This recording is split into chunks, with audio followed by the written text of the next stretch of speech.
Prairie Mosaic is funded by the Minnesota Arts and Cultural Heritage Fund with money from the vote of the people of Minnesota on November 4th, 2008, the North Dakota Council on the Arts, and by the members of Prairie Public.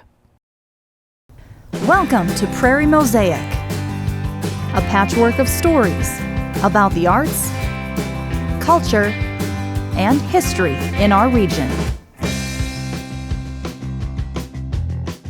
Hi, I'm Barb Gravel. And I'm Matt O'Lean. On this edition of Prairie Mosaic, we'll watch the third segment of Black Histories of the Northern Plains, learn about new technology for the classroom, and listen to a band from Battle Lake, Minnesota.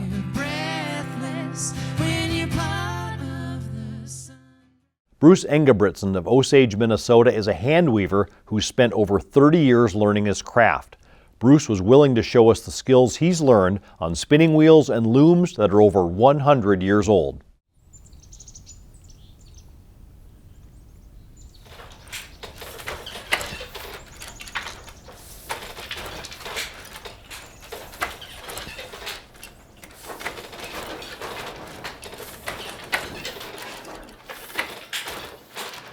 My name is Bruce Engebretson, and I think the best way to say what I call myself is what I don't call myself, but what everyone wants to call me, and that's Master Weaver. I am not a Master Weaver. I'm Bruce Engebretson, Hand Weaver.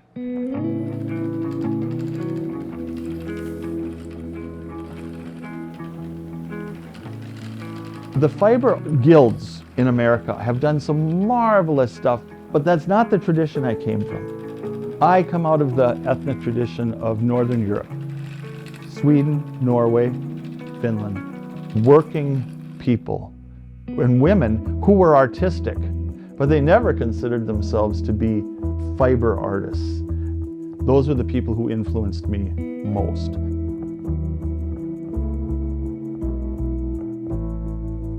I use floor looms that are pre-industrial, and they're made for making fabric, for material.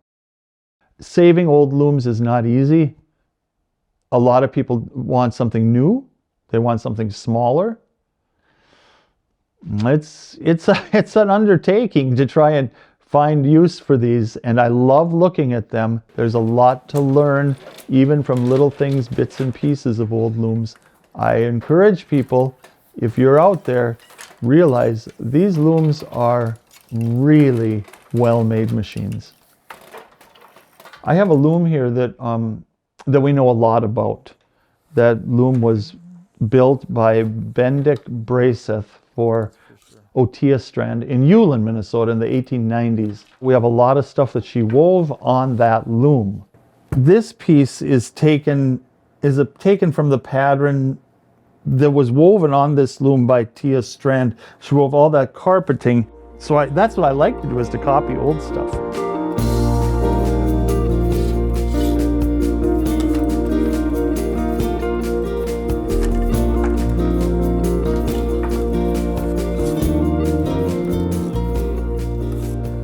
One of the things I appreciate most about these old looms is how well they work. These people had result in mind. They were result oriented, and they wanted something that worked well. These pre-industrial looms work in this way. There's two sets of threads. One set is going one direction. They're horizontal, and that would be the long way. And then you wind them around and around a beam. And so you'll have these many yards on the loom. That's the warp. And all those threads, like let's say 400 threads, all have to be kept in order and not tangled. Each thread goes through an eye, and in a certain order. And those eyes are on pulleys and pedals. So each set of threads will go, you go under, over, that's weaving. Well, half of the threads will be on one set of pedals and pulleys, and the other half on the other. So you don't have to go under, over. You push your foot down and they go like that. And then you hear the warp and the weft. Well, then the weft comes in, it goes on a shuttle, and the shuttle carries the other threads across. And that's the basics. That'll get you a start if you understand that.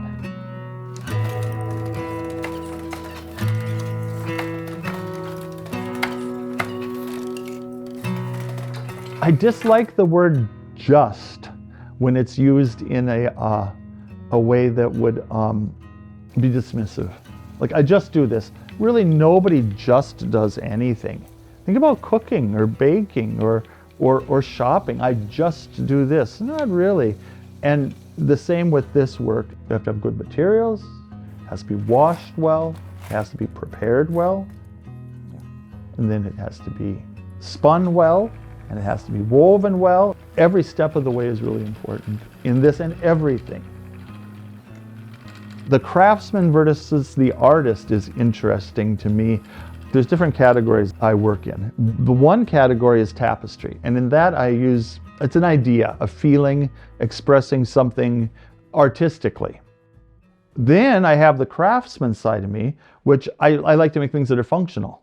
And it depends on what kind of materials are at hand. If I run into a place where I can find some wool to weave with, I'll use that. If I've spun something and I have something left over, or I decide I want to make a blanket, I'll work on that.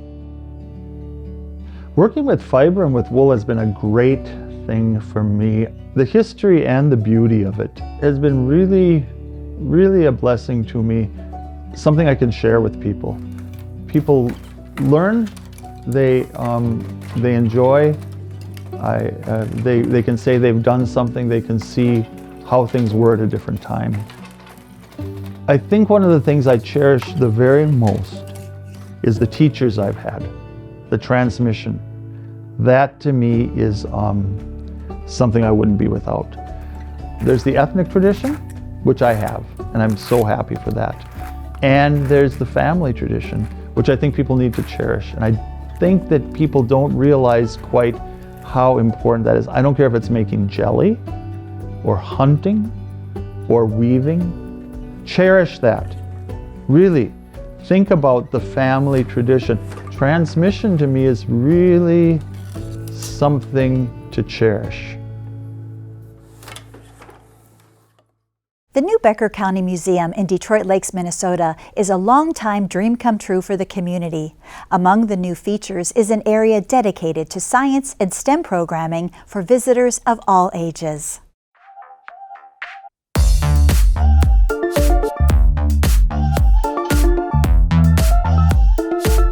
STEM and science and math are so important in today's world. You see more and more industries in our own region involving things like robots and coding every single day. And so the goal is to be able to teach them that problem solving, working together, but also the ability to work independently. We go off deeper into the sort of makerspace, really super science stuff like 3D printing, lasers. We have a Wazer and things like that. So where you can actually make and learn things that are part of industry. So there's a couple different ways you can approach 3D printing. If you really want to do the work or you want to do something custom, you create it in the computer on the screen until you think you've got it. You build that slowly but surely with shapes. So here's a cylinder. We pull a cylinder in and we can use the tools to set the height and the size and the rotation and all of that. And you add shapes together one by one to create what you want for your final outcome. And you take that file in whatever way you can, you get it to your 3D printer. That can be a thumb drive, it can be on a network, it can be a lot of things. And then you start the 3D printer doing that. And what it does is takes a plastic filament, many different materials available, draws it into the head, melts it, and squirts it out in a little pattern on the table that eventually builds from the bottom up in layers your 3D design. And there's a lot of things about that. The density, whether the inside is filled or solid or hollow, that kind of thing, what the structure is, what the material is, all the temperatures, and it makes your creation on the table.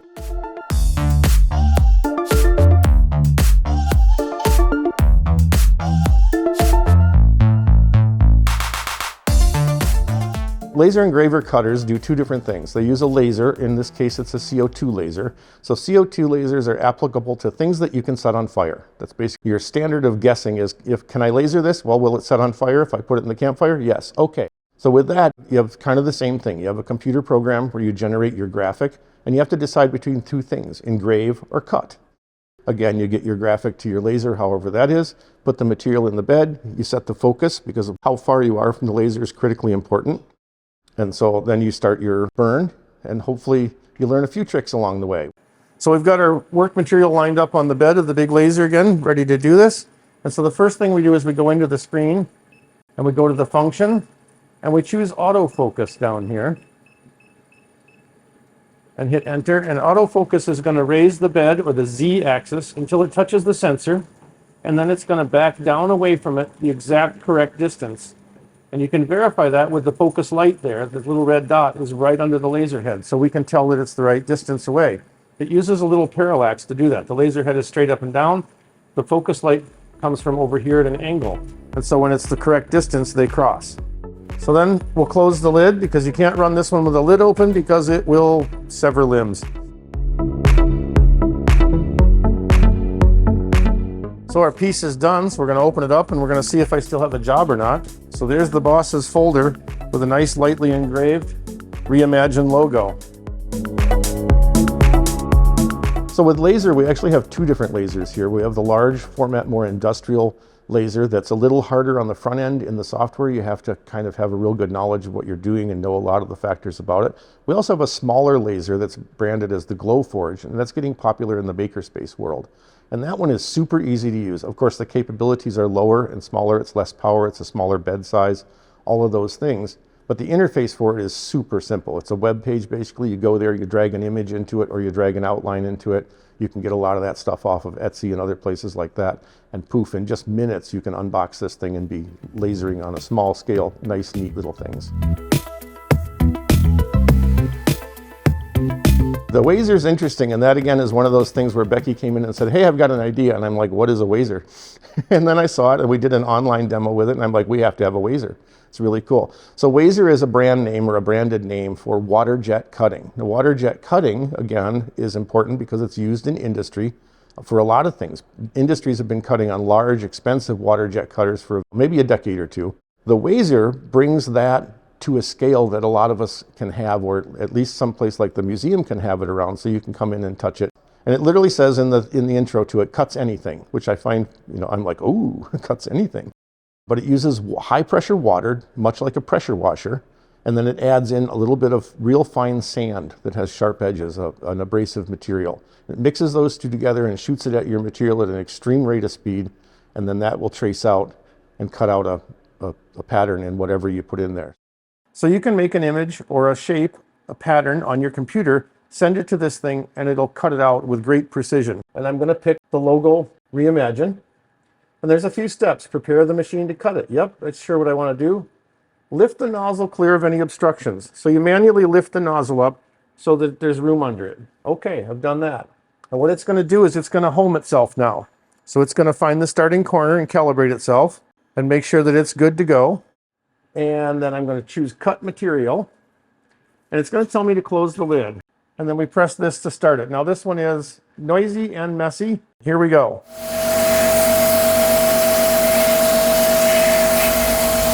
The mistakes I made here, you can see. It's a little overcut in areas. It isn't really ready to break completely out, but it came pretty close for a first try.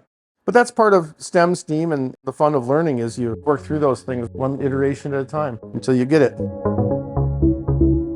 We spoke with teachers. When you come to this facility, what sorts of lessons would you like your kids to take away from it? What sorts of opportunities are you wanting us to provide? It also reinforces many of our area schools have lasers. Many of our area schools now have 3D printers. What something like this at our local museum offers is the ability for a teacher to give an assignment now. You go and print this project, you go and create this piece, and it challenges students to learn a little bit on their own without maybe a teacher looking right over their shoulder. Episode 3 of Black Histories of the Northern Plains profiles a slave named Joseph Godfrey who escaped from Fort Snelling, lived with the Dakota Indians, and even fought in the U.S.-Dakota War.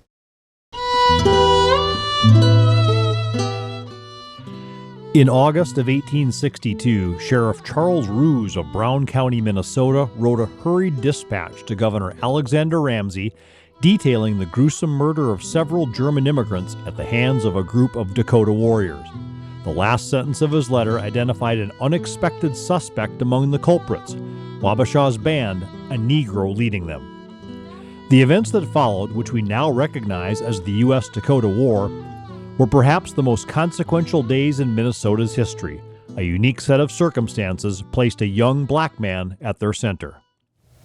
In his 1935 study, Black Reconstruction in America, W.E.B. Du Bois asked a poignant question about the ethical obligations of history. Nations reel and stagger on their way. They make hideous mistakes. They commit frightful wrongs. They do great and beautiful things. And shall we not best guide humanity by telling the truth about all this, so far as the truth is ascertainable? One of the traumatic wrongs in U.S. history was the prolonged insistence upon chattel slavery. Another was the violent land dispossession on indigenous peoples. In the story of Joseph Godfrey, a black man living among the Dakota as a fugitive, we see a unique perspective that blurs our popular understanding of a free North. I'm Troy Jackson II with Prairie Public. Our narrator is Madeline, and this is Black Histories of the Northern Plains.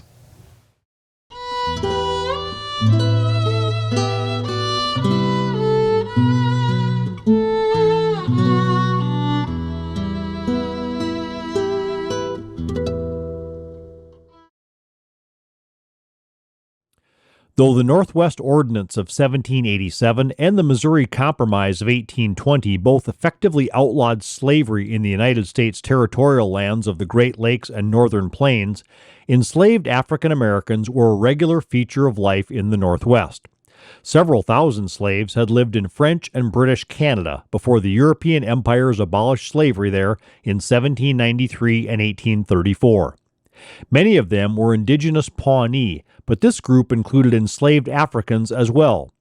When France ceded Illinois country to England as a consequence of the French and Indian War, for example, 900 enslaved Africans lived in the region, according to Professor Christopher Lehman.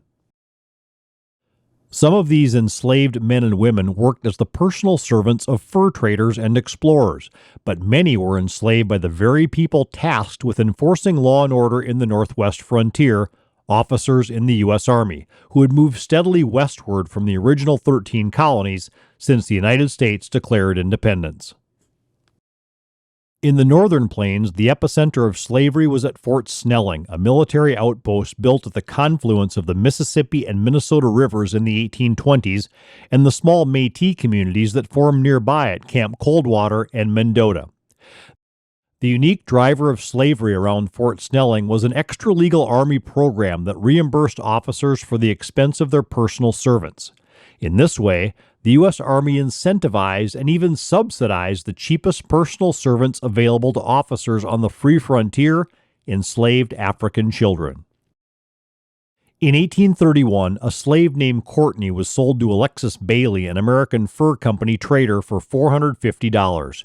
She would work as a domestic servant in the Mendota home Bailey shared with his wife Lucy, the Métis daughter of Jean-Baptiste Verbeau. Courtney raised her son Joseph, fathered by a French-Canadian trader named Joseph Godfrey, in the Bailey household, and together the two seemed to have endured regular violence. The next few years brought some profound changes for Courtney and Joseph. They moved with the Baileys throughout the Mississippi River Valley, first to Prairie du Chien and then to Wabasha. In 1835, they were separated when Bailey sold Courtney and her younger son William to a Missouri lawyer who helped them successfully sue for their freedom in a precursor to the lawsuit later filed by Dred Scott, another African American enslaved in the Fort Snelling community. As a teenager in the late 1840s, Joseph Godfrey escaped to live with the Red Wing Band of the Dakota and moved with them to the Lower Sioux Agency on the Minnesota River in 1853. He lived among them, married a Dakota woman named Takanheku, and fathered a child as a fugitive, unsure of his fate in U.S. courts. 9 years later, Godfrey took part in the U.S.-Dakota War, though his role in the conflict has been unclear. During the military trial that followed the Dakota surrender in the fall of 1862, Godfrey claimed that Dakota warriors had threatened him with death to take part, and in a letter sent from prison to the missionary Stephen Riggs in 1865, he reiterated his innocence, writing, "God alone knows I have done nothing bad." Godfrey was one of the 303 Dakota men tried in the aftermath of the war and sentenced to death. He narrowly avoided joining the 38 Dakota warriors publicly hanged in Mankato on December 26, 1862. Godfrey spent 3 years in prison before he was pardoned and freed. He spent the rest of his life on the Santee Reservation in Nebraska until his death in 1909. The Civil War and the U.S. Dakota Wars revealed the complexities of race in the Northern Plains and profoundly reshaped life here afterwards. The results of the conflicts redefined who was welcome to live in Minnesota communities and with what levels of personal freedom. Amidst a population boom driven primarily by European immigrants, the fate of free and enslaved blacks and indigenous Americans, which had previously been intertwined in the lives of the Bungas and Joseph Godfrey, began to diverge. For the indigenous peoples of the Northern Plains, the end of the 19th century brought continued population decline and adjustments to a new way of life on reservations. Black folks, on the other hand, began to migrate to the Northern Plains on their own volition. The end of the 19th century offered new possibilities, both real and imagined. I'm Troy Jackson II for Prairie Public. Thanks for watching.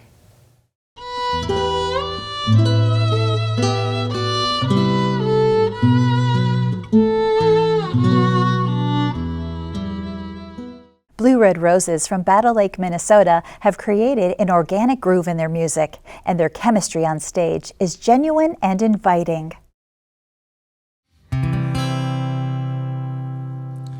Slow me down. Is there such a thing as the West? If there is, would you show me the way? Campfire flames dance and disappear into the night, drifting off, gonna let the stars put us to bed. You find yourself out here waiting for the dust to blind your eyes, taken by surprise, given don't you fade, lose your faith in time, follow flowing rivers and her mountain sides, surrender to a beautiful life.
You fade, lose your faith in time, follow flowing rivers and the mountain sides, surrender to a beautiful life, and we'll keep the moonlight in our eyes, and we'll keep the moonlight in our eyes, and we'll keep the moonlight in our eyes,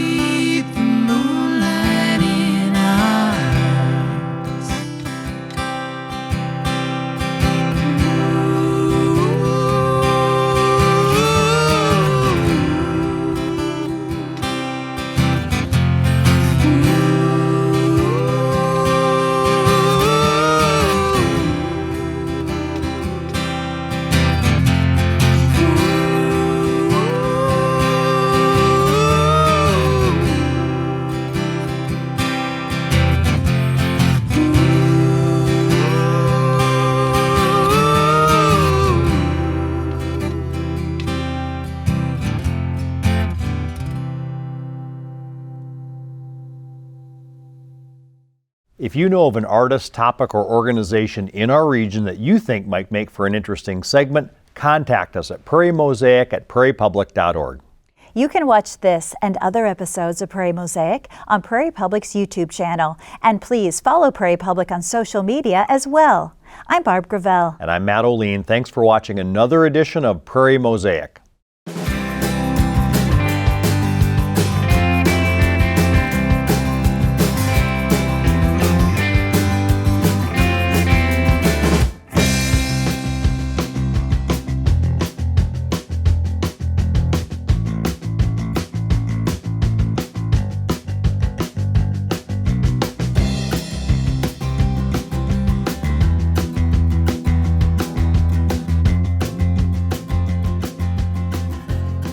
Prairie Mosaic is funded by the Minnesota Arts and Cultural Heritage Fund with money from the vote of the people of Minnesota on November 4th, 2008, the North Dakota Council on the Arts, and by the members of Prairie Public.